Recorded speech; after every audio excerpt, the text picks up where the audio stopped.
산자의 감사 그리고 라는 제목으로 말씀을 보겠습니다. 자, 먼저 여러분에게 질문을 드리겠습니다. 감사는 머리에서부터 시작할까요? 가슴에서부터 시작할까요? 네. 감사는 가슴으로부터 시작합니다. 가슴으로부터 느끼고 공감하고 머리로 하는 거죠. 머리가 먼저 아닙니다. 머리에서부터 만약에 감사가 먼저 시작하면은 감사해야 될 이유를 마구마구 생각하게 되고 왜 내가 감사해야 되지? 머리로 계산을 하죠. 그러나 감사는 가슴으로부터 시작됩니다. 이것을 상향식이라 그럽니다. 과연 가슴으로부터 시작할까요? 지난번에 우리가 감사할 때 감자에 마음심에 다할 감이 붙어 있었잖아요. 거기에 마음심, 마음이 어디 있습니까? 머리에 있는 것이 아니고 가슴에 있습니다. 그래서 감사는 마음으로부터, 감사는 가슴으로부터 시작하여 머리에 이르게 됩니다. 오늘 히스기야 38장은 참으로 중요한 그러한 말씀입니다.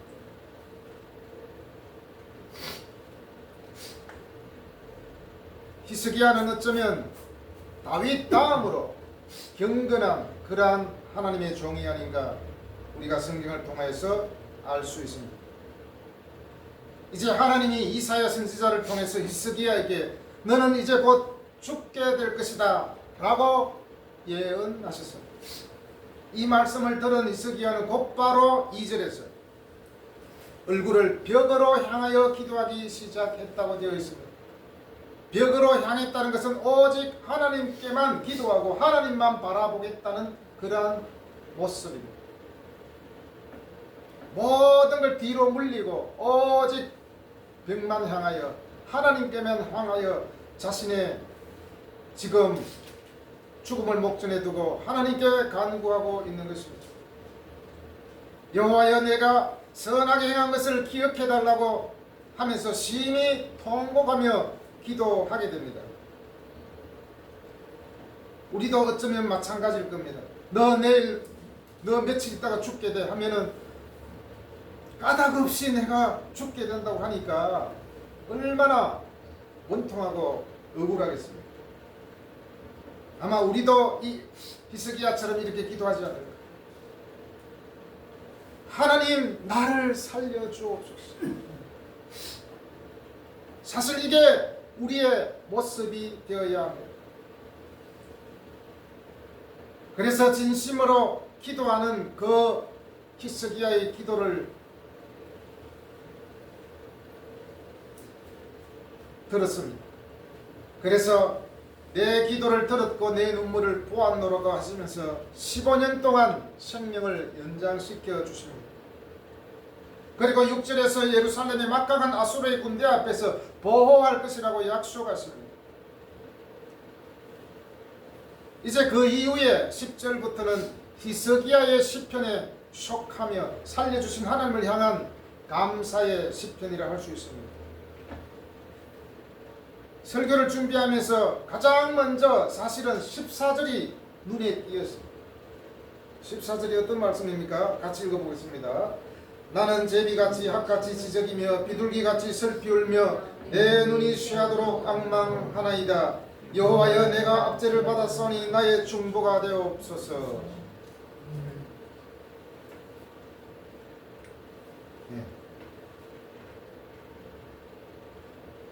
이 14절을 먼저 읽는데 마음이 짠하고 울컥했습니다. 나는 제비같이 학같이 지저귀 비둘기같이 슬피 울며 내 눈이 쉬하도록 여호와를 앙망하나이다. 여기서 제비나 학이나 비둘기는 아주 약한 존재가 아닙니까? 제비와 학과 비둘기같이 지저귀며 슬피 운다는 것은 곧 다가올 죽음이 임박하여 말할 힘조차 없는 그러한 상태를 말합니다. 여기서 지적인다는 것은 소곤소곤거리다라는 말로 바꿀 수가 있습니다. 기도할 힘도 또 큰 소리칠 힘도 없이 아주 작은 목소리로 제비가 지저귀듯이, 비둘기가 지저귀듯이, 학이 지저귀듯이 소곤소곤 신음을 하고 있다는 것입니다. 이것은 너무나 작은 목소리로 슬피우는 자신의 상황을 표현하고 있는 것이죠. 자, 우리 제비 소리는 많이 들어봤잖아요. 말로도 있잖아요. 지지배배 지지배배. 짹짹짹짹 하겠죠. 학의 울음소리는 사실 잘 못 들었어요. 그래서 제가 학은 어떻게 울지? 라고 유튜브를 찾아봤는데 기가 막혔습니다. 두 마리가 고개를 쳐들고 울고 있는데 갑자기 얼마나 구슬프게 우는지 제 마음이 짠하더라고요. 여러분도 한번 찾아서 한번 들어보세요. 정말 히스기야가 죽음을 앞두고 신음하는 그 울음소리와 마치 똑같이 들렸습니다. 히스기야는 오직 주님만 의지할 수밖에 없는 상황에서 주님을 앙망하며 내가 압제를 받았사오니 나의 중보가 되옵소서.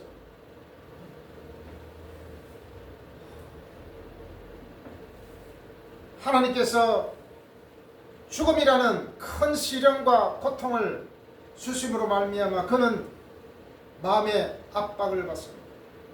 하나님, 나는 정말 하나님께 신실하게 그렇게 살아왔습니다. 하나님께서 나의 중보가 되어 주옵소서 라고 하면서 비둘기같이 제비같이 학같이 슬피 울고 있는 이 모습, 여러분도 아마 인생의 고비에서 이러한 슬픔이 있었을 것입니다.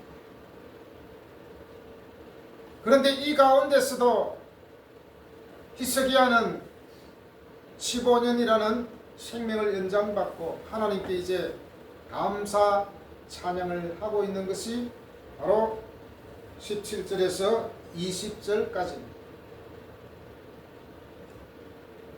무엇보다도 우선 17절에서 히스기야가 하나님께 감사한 이유를 우리가 찾아볼 수 있습니다. 그 전에 히스기야는 17절에서 뭐라고 합니까? 보옵소서, 내게 큰 고통을 더하신 것은 내게 평안을 주려 하십니다. 하나님께서 히스기야에게 큰 고통을 허락하신 것은 그 고통 이후에 참된 평안을 주시기 위해서 하나님께서 주셨다라고 스스로 고백하고 있습니다. 여기서 큰 괴로움은 강렬한 슬픔을 나타내는 그러한 강조하는 표현입니다. 쓰라린 고통이 선한 결과를 가져다 주었음을 히스기야가 고백하고 있다는 것입니다. 까닭 모를 역경과 재난이 닥치기도 하지만 하나님은 그 모든 상황을 통해 성도를 유익하게 하신다는 것입니다. 우리에게 괴로움은 나의 안정과 위로의 계기가 됩니다. 사람이 어찌 행복하기만 하면서 살아갈 수 있겠습니까? 때로는 괴롭고 때로는 슬프고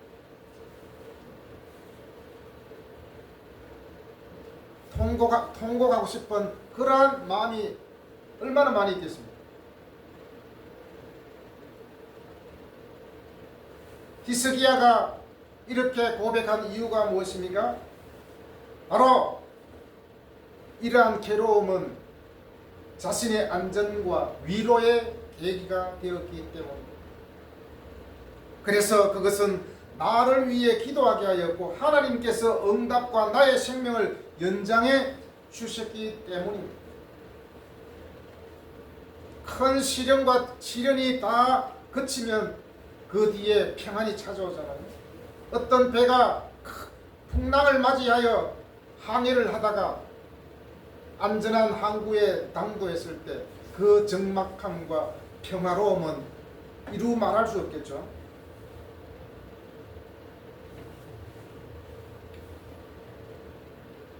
그렇다면 17절에서 히스기야가 하나님께 감사한 이유를 보도록 하겠습니다. 첫 번째로 내 영혼을 사랑한 것에 대한 감사입니다. 여기서 사랑은 내적으로 확고하게 결합된 사랑을 의미합니다. 마치 배가 항구에 정박한 것처럼 모든 게 끝나고 이제 하나님께서 함께 하심을 믿고 항구에 정박한 그 배처럼 확고하게 결합된 사랑을 의미합니다. 요한 1서 4장 17절에서 말씀합니다. 사랑은 여기에 있으니 우리가 하나님을 사랑한 것이 아니요 하나님이 우리를 사랑하사 우리 죄를 속하기 위하여 화목제물로 그 아들을 보내셨습니다.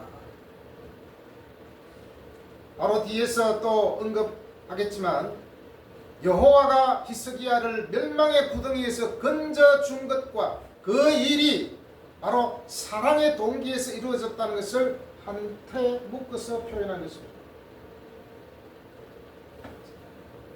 우리가 잘 아는 성경에서 하나님의 사랑을 가장 잘 표현한 말씀이 있습니다. 요한복음 3장 16절. 하나님이 세상을 이처럼 사랑하사 독생자를 주셨으니 이는 저를 믿는 자마다 멸망하지 않고 영생을 얻게 하려 하심이라. 하나님의 사랑과 예수 그리스도 안에 있는 하나님의 사랑의 선물에 강조점을 두고 있는 이 위대한 구절은 정말 엄청납니다. 스위스 신학자에게 어떤 미국인이 물었습니다. 바르트 박사님, 당신의 생각을 스치고 지나간 사상 중에서 가장 위대한 사상은 무엇입니까? 바르트는 대답을 하려고 한참 멈추고 있더니 머리를 쳐들고 은혜에 넘쳐서 어린아이같이 말하였습니다. 예수께서 나를 사랑하십니다. 나는 이것을 압니다. 왜냐하면 성경이 제게 그렇게 말하고 있기 때문입니다. 하나님의 사랑은 바로 성경이 우리에게 말하고 있다는 것입니다. 이 말씀은 모든 시대에 그리스도인들이 인정한 진리이며 더 나아가서 성경 속에 나타난 예수 그리스도의 인격을 더 잘 알게 되면 알수록 더 잘 인식하게 되는 진리.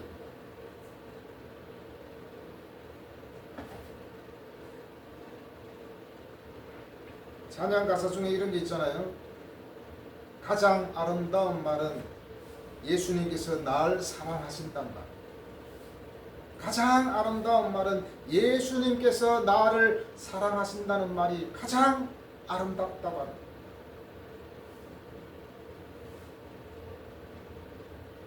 하나님의 사랑이야말로 우리가 진정으로 감사할 이유가 되지 않겠습니까? 내가 정말 하나님이 나를 내적으로 확실하게 나를 사랑한다고 우리가 믿고 인정한다면 우리 마음에 어떻겠습니까? 감사함이 저절로 터져 나오지 않겠습니까? 두 번째로 히스기야가 하나님께 감사한 이유는 멸망의 구덩이에 건지쓴 것에 대한 감사입니다. 여기서 멸망에 해당하는 히브리어 벨리는 허무와 부정을 뜻하는 말입니다. 여기서는 주의 얼굴과 그의 힘의 영광으로부터 떠나 멸망의 형벌을 받는다라는 의미로 사용되었습니다. 로마서 7장 24절 어떤 말씀이 있습니까? 바울의 처절한 고백이 나옵니다. 오호라 나는 공고한 사람이로다. 이 사망의 몸에서 누가 나를 건져내라고 탄식한 바울의 고백입니다. 자, 바울의 이 탄식에 대한 답을 예수님께서 말씀하십니다. 요한복음 5장 24절. 내가 진실로 진실로 너에게 이르노니 내 말을 듣고 또 나 보내신 이를 믿는 자는 영생을 얻었고 심판에 이르지 아니하나니 사망에서 생명으로 옮겼느니라. 사망에서 생명으로 우리를 옮겨주셨기 때문에 우리는 하나님께 감사할 수밖에 없는 것입니다. 죄로 말미암아 죽을 수밖에 없는 우리에게 하나님께서 예수 그리스도를 통하여서 영생을 선물로 주셨습니다. 사망에서 생명으로 옮겨주셨다는 것입니다. 이것이 우리가 믿어지지 않고 확신하지 못한다면 어찌 하나님께 감사할 수 있겠습니까? 사실 우리는 본질상 누워있던 곳은 바로 죽음의 무덤이었습니다. 어쩌면 그보다도 더 심한 부패의 구덩이였을지 모릅니다. 우리는 죄로 인해 너무나 처절히 망가져서 구덩이에 갇혀 썩고 부패한 사람들과도 같았습니다. 왜냐? 죄가 우리의 본성에서 부패작용을 일으켰기 때문입니다. 그래서 죄는 우리 속에서 가장 끔찍한 활동을 하게 되었습니다. 전쟁에서 죽음을 당하여 그 시신이 썩고 부패한 자들처럼 우리는 하나님께 역겹고 부패하고 가증스러웠습니다. 바로 하나님의 은혜에 의해 예수를 믿는 우리는 무서운 구덩이에서 건짐을 받은 것입니다. 마치 요셉이 자기 형제들의 모함을 받아 웅덩이에 빠졌을 때 상인들이 건져주었잖아요. 마치 그것과 같습니다. 구덩이에 빠져서 우리가 죽을 수밖에 없는 존재였지만 하나님께서 예수 그리스도를 통하여서 그 구덩이에서 건져내셨기 때문에 우리는 감사할 수밖에 없는 것입니다.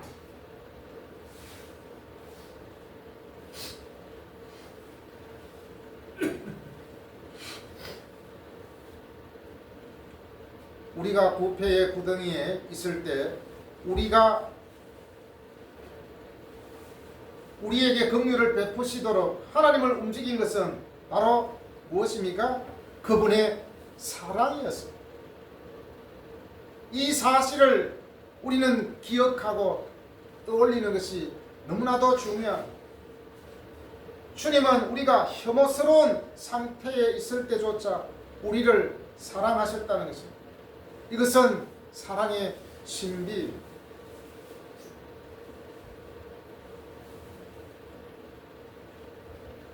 말씀 하나 보겠습니다. 사도행전 2장 4절 5절에서 제가 읽어드리겠습니다. 하나님이 우리를 사랑하신 그 큰 사랑을 인하여 허물로 죽은 우리를 살리셨도다. 멸망의 구렁텅이에서 우리의 허물로 죽은 우리들을 예수 그리스도께서 살려주셨다는 것입니다.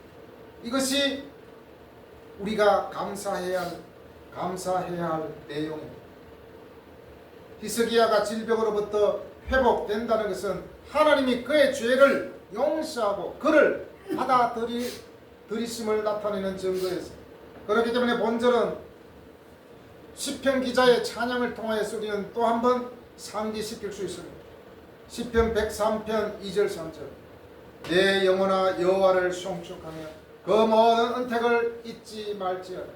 저가 내 모든 죄악을 사하시며 내 모든 병을 고치시냐. 하나님께서 우리의 죄악을 사하여 주시고 모든 병을 고쳐주셨기 때문에 우리는 뭘 해야 됩니까? 시편 27편 6절에서 말씀합니다. 우리가 주의 장막에서 즐거운 제사를 드리겠고 노래하며 여호와를 찬송할 것이다. 우리가 진정으로 기쁨으로 찬송을 부를 수 있는 이유가 무엇입니까? 예수 그리스도께서 우리를 죄악의 구렁텅이에서 살려주셨기 때문에 기쁜 것입니다.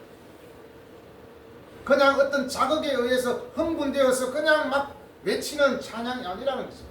내 마음속 깊이에서 하나님이 나를 사랑하시고 나를 죄악의 구렁텅이에서 건져주신 그 은혜에 감사하여 그냥 찬송을 기쁨으로 하게 됩니다. 찬송의 곡조가 단조이든 장조이든 빠르든 느리든 그것하고 상관없습니다. 모든 하나님을 찬양하는 찬송은 그가 부를 때는 은혜의 찬송이 되는 것입니다. 사실 옛날에 제가 가장 좋아하는 노래가 뭔지 아십니까? 네, 한오백년이었습니다. 그냥 노래방 가면 한오백년을 구구절절하게 막 큰 목소리로 불렀죠. 그러나 진정으로 예수님을 영접하고 나서는 그 찬송을, 그 노래를 거의 잘 부르지 않았습니다. 한마는 그야말로 한으로 가득 찬 그 노래 가사이지 않습니까?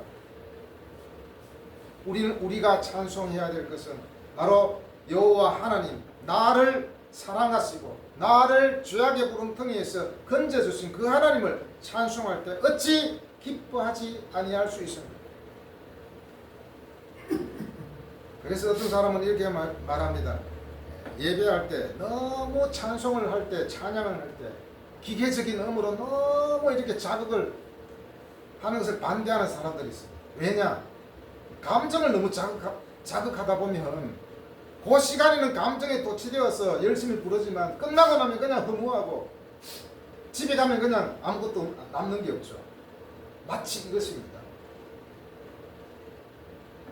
옛날에 어릴 때 교회도 잘 안 다니고 할 때 몇 번 이제 디스코테크에 몇 번 갔는데 같이 노래 부르고 이런 데서 놀다가 나오면은 막 그야말로 막 허무하고 집에 가기가 싫어요. 너무 허무하고. 그러나 어떻습니까? 우리가 마음껏 찬양하고 찬송하고 CCM을 부르고 나면 허무함이 없다는 것이죠.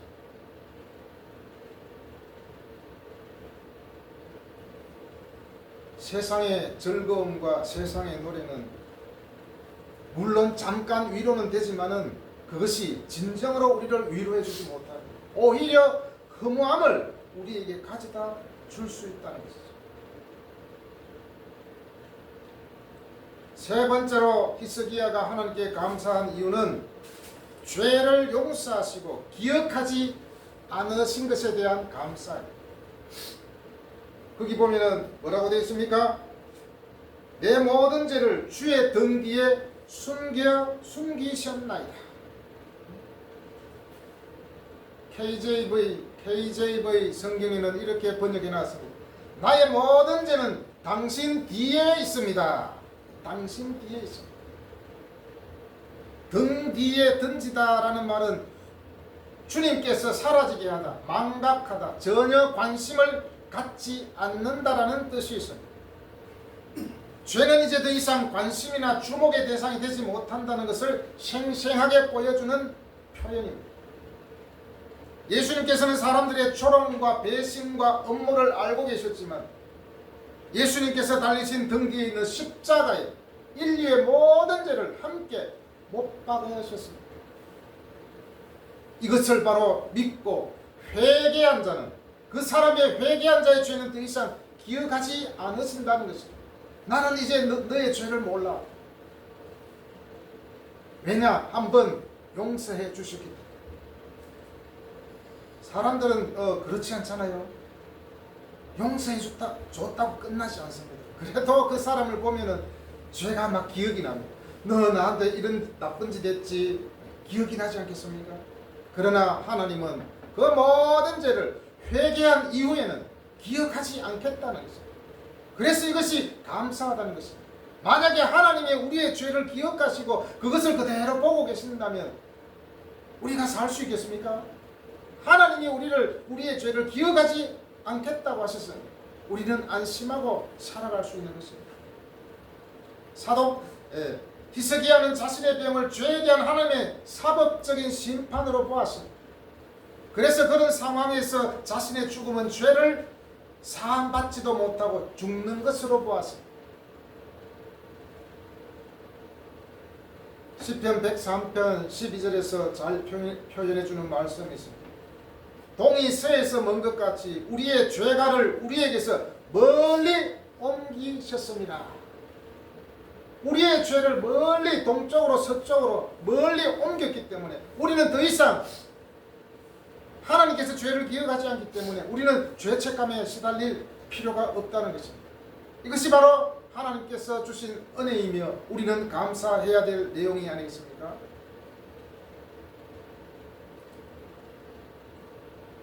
하나님께서 우리에게 말씀하십니다. 그들의 죄를 다시 기억하지 아니하리라.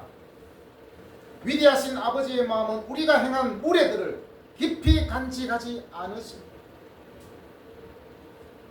사실 아버지로서 엄마로서 살아가다 보면 때로는 자식의 무리함을 우리가 볼 수도 있지 않습니까? 요즘에 무리한 자식이 얼마나 많습니까? 뉴스에 보면 부모를 때려 죽이는 일도 있고. 그런데 부모들은 그 자식의 무리함을 기억하지 않는다는 것이죠. 죽어가면서도 자기 자식이 어떻게 잘못될까봐 하는 어머니도 예전에 있었잖아요. 그것이 부모의 마음이고 하나님 아버지의 마음이 아니겠습니까? 여기서 우리가 한 가지 짚고 가야 할 것이 있습니다. 예수님을 진정으로 믿고 그 마음에 영접해서 회개한 사람들에게 나타나는 마음의 현상이 무엇일까요? 네, 바로 언어의 변화입니다. 언어의 변화. 감사의 언어를 하게 된다는 것입니다. 나 같은 죄인을 주님께서 사랑하셔서 십자가에 죽으시고 부활하셔서 산 소망이 되게 해주신 그 은혜에 감사하게 되는 현상입니다. 감사는 어떤 언어이죠? 긍정의 언어입니다. 긍정의 언어.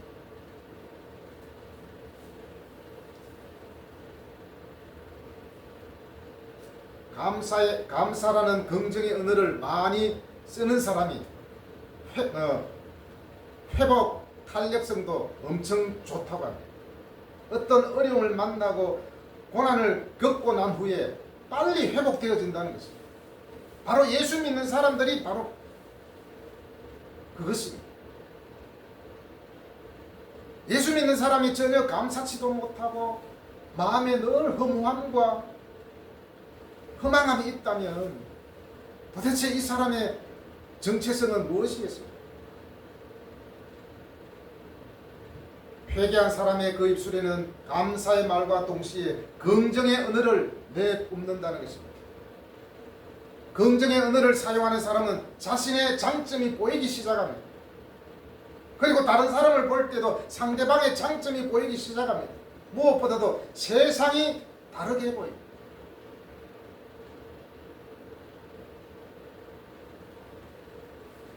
항상 어떤 사람들은 상대방의 단점만 캐내는 사람들이 있죠. 너는 요게 잘못이야. 너는 요것 때문에 안 돼. 계속 공격하잖아. 그러면 진짜로 안 돼요. 그런데 어떤 사람은 다른 사람의 장점만 계속 보이는 거예요. 야, 너는 이것 때문에 잘 될 것 같아. 너 이거 잘 될 거야. 예수 믿는 사람은 상대방의 단점을 보기보다 장점을 먼저 보이게 된다는 것입니다. 우리에게도 마찬가지잖아요. 우리의 단점만 계속 보인다면 아무것도 할 수 없습니다. 우리의 장점이 보일 때 비로소 우리는 긍정의 사람으로 변화되지 않겠습니까? 이제 18절 19절에서 죽은 자와 산 자를 비교하면서 우리에게 교훈하고 있는 것을 보게 됩니다. 비슷한 말씀이 시편 6편 5절에 있는데요. 사망 중에서는 주를 기억하는 일이 없사오니 서울에서 주께 감사할 자 누구리까? 그리고 시편 6장 6절에서 내가 탄식함으로 말미암아 쇠하며 내 모든 대적으로 말미암아 어두워졌나이다 라는 또한 고백이 있습니다. 그리고 시편 30편 9절에서 이렇게 또 말씀합니다. 내가 무덤에 내려갈 때에 나의 피가 무슨 유익이 있으리요? 진토가 어떻게 주를 찬송하며 주의 진리를 선포하리까?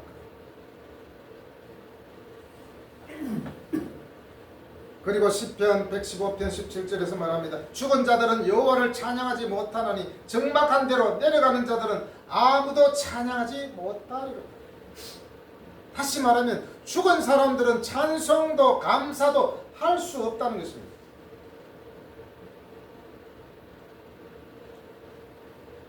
소홀은 지옥을 말합니다. 소홀은 무덤을 말합니다. 이 소홀은 어떤 감사도 할 수 없고 죄 사함을 받지 못했기 때문에 하나님을 적으로 둔 채로 구덩이로 내려간 자들은 히스기야가 경험한 하나님의 구원하시는 신실하심을 바라볼 수 없습니다.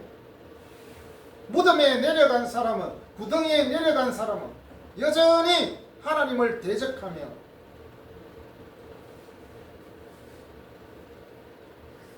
악한 것이 계속 엄습하게 되죠. 그러나 하나님께서 사랑하셔서 그 무덤 가운데 또 구덩이에서 건져낸 우리는 어떻게 합니까?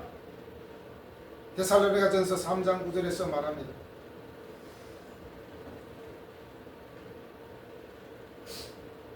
어떻게 하면 하나님께 감사로 보답할까? 그 생각만 하게 되는 것을 데살로니가전서 3장 9절에서 보여주고 있습니다. 자, 그렇다면 무덤에 거하는 자, 서울에 거하는 자는 감사하지 못한다고 했는데, 그러면 감사하지 않는 것과 그 결과를 이해하는데 핵심이 되는 성경 구절이 있습니다. 로마서 1장 21절 22절입니다. 제가 읽어드리겠습니다. 하나님을 알되 하나님을 영화롭게도 아니하며 감사하지도 아니하고 오히려 그 생각이 허망하여지며 미련한 마음이 어두워졌나니 스스로 지혜 있다나 어리석게 되어.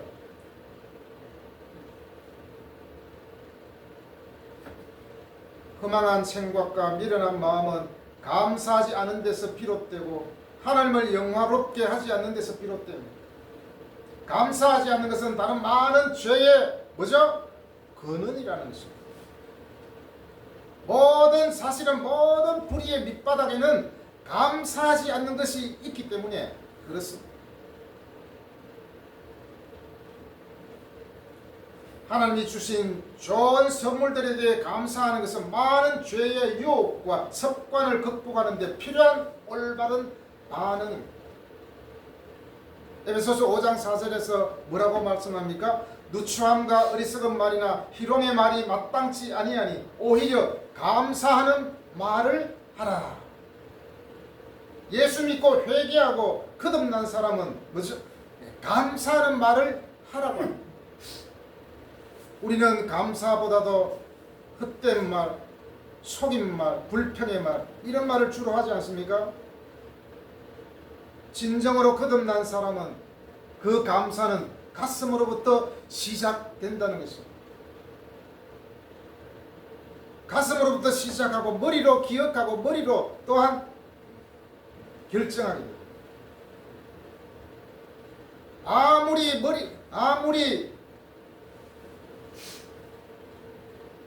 머리부터 먼저 생각한다 할지라도 마음이 움직이지 아니하면 그 감사는 진정한 감사가 못 되는 것이죠. 우리가 사람이 살아있다는 것은 모든 신체의 조직이 영향을 미친다는 것이 아니겠습니까? 조직이 영향을 미친다는 것은 유기체라는 것이잖아요. 반대로는 무기체인데 죽었다는 것입니다.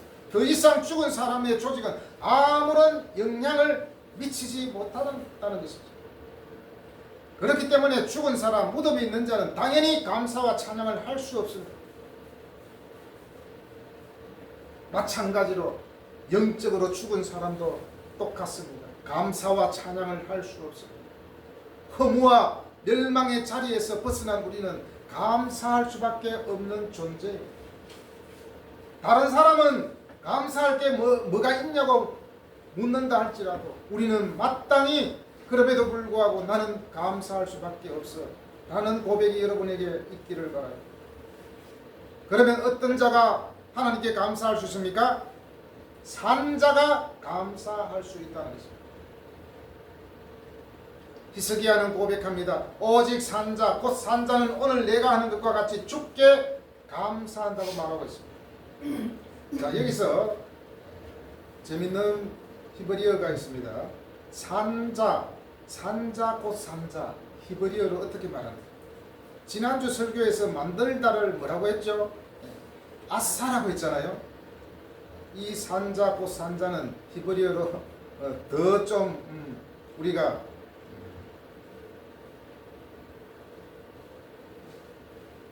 들을 때 웃깁니다. 산자고 산자는 히브리어로 하이라고 한다. 산자, 하이, 나는 산자야, 하이. 네. 왜 개콘에서 살아있네라는 코너가 있잖아요. 아, 쟤는 뭐 잘 사는지 못 사는지 소문도 없고 어떻게 사는지 모르는데 그래도 잘 나가고 있다라고 할 때 너 살아있네 이렇게 말하잖아요. 우리 예수 믿는 사람은 항상 살아있어야 돼요. 왜냐? 거듭났기 때문에. 우리는 산자로서 무기체가 아닌 유기체이기 때문에 감사하며 살아가는 저와 여러분이 되기를 바랍니다. 시편 97편에 우리 믿는 사람들에게 말씀합니다. 의인이여 너희는 여호와로 말미암아 기뻐하며 그의 거룩한 이름에 감사할지어다. 바울이 감격에 겨워 데살로니가 교인들에게 한 말을 우리는 생각해야 됩니다. 우리가 우리 하나님 앞에서 너희로 말미암아 모든 기쁨으로 기뻐하니 너희를 위하여 능히 어떠한 감사로 하나님께 보답할까. 아까도 나왔죠. 능히 어떠한 감사로 하나님께 보답할까. 이것이 우리 믿는 자의 고백이 되어야 될 줄 믿습니다. 기쁨은 감사로 이어집니다. 기쁨과 감사는 믿는 자들의 표징입니다. 모든 하나님의 자녀들은 하나님을 찬양하고 하나님께 영광을 돌리는 비슷한 약속을 해야 할 것입니다.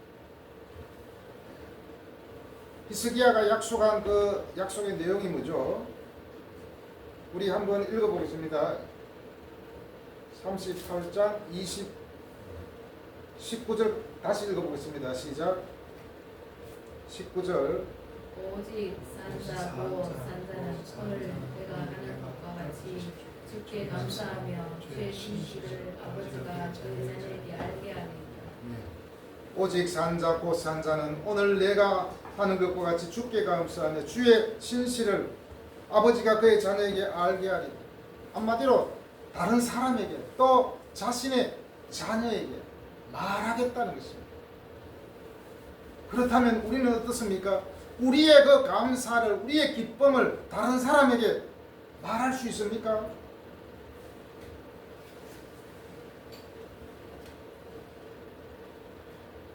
제 아는 분이 요즘에 카톡으로 소통하는 한 분이 있는데 고등학생 때까지 교회에서 총무까지 하면서 교회를 잘 다녔지만 고등학교 졸업하고 그냥 회사 생활하면서 직장 생활하면서 아예 교회를 나가지 않고 완전히 불신자보다도 더 부정적이고 더 악한 그런 마음으로 살아가는 한 사람입니다.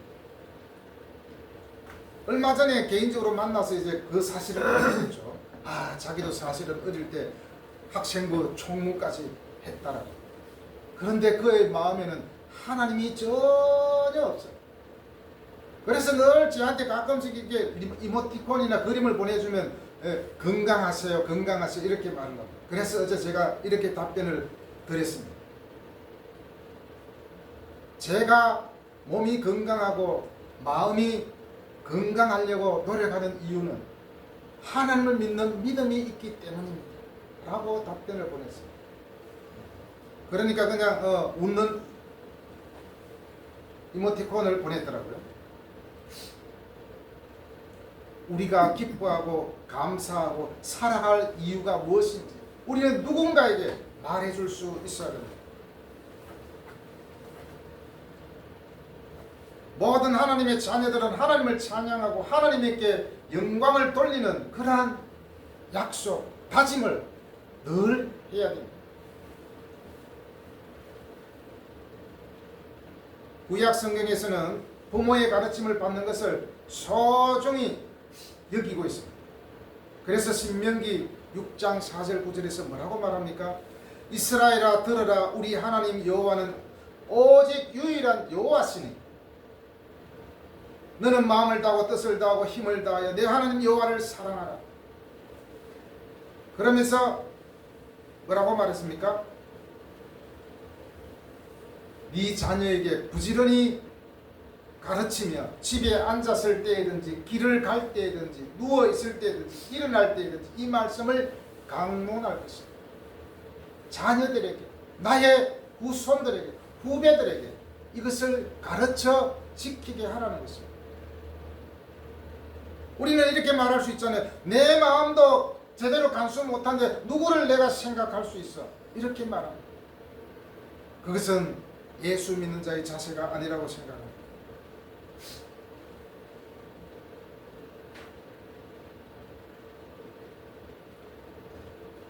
사실 부모가 자녀에게 하나님의 신앙을 가르치지 않는 것은 직무유기라고 생각할 수 있습니다.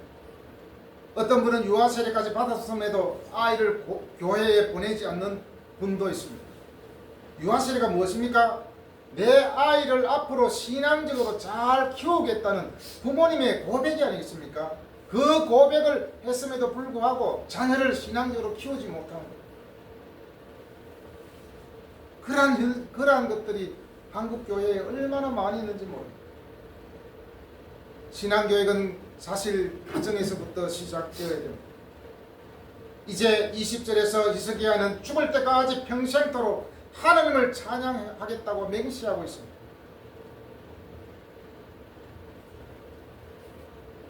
거기에 보면 20절에서 20절 또 다시 읽어보겠습니다. 시작. 여호와께서 나를 구원하시되 우리가 조심토록 여호와의 전에서 숨으로 나의 노래를 노래하노라. 네, 히스기야는 20절에서 종신토록 여호와를 노래하리라 그렇게 고백하고 있습니다.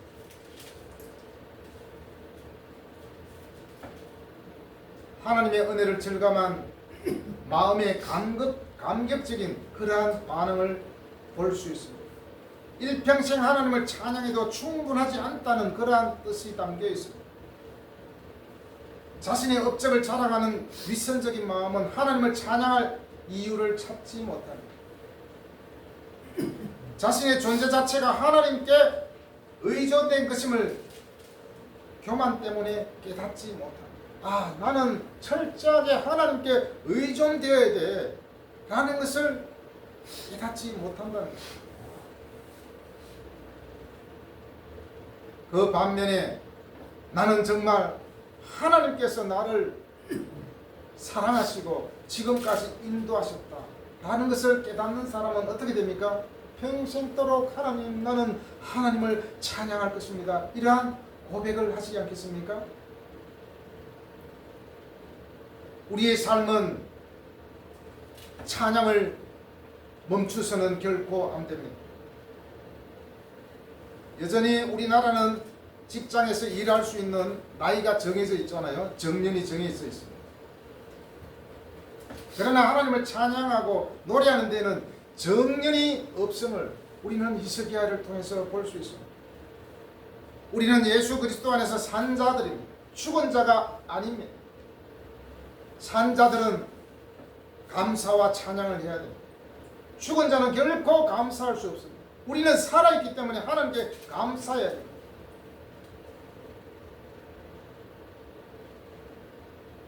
여러분, 우리가 살아있을 때 죽기 전에 하나님을 마음껏 찬양하며 기뻐하는 그러한 우리가 되어야 되지 않겠습니까? 우리는 예수 그리스도 안에서 산 자들입니다. 우리가 해야 할 것 바로 감사와 찬양으로 살아가는 것입니다. 부지런히 하나님을 높여드립니다. 그런 우리가 되기를 예수 그리스도의 이름으로 부탁드립니다. 아멘. 기도하겠습니다.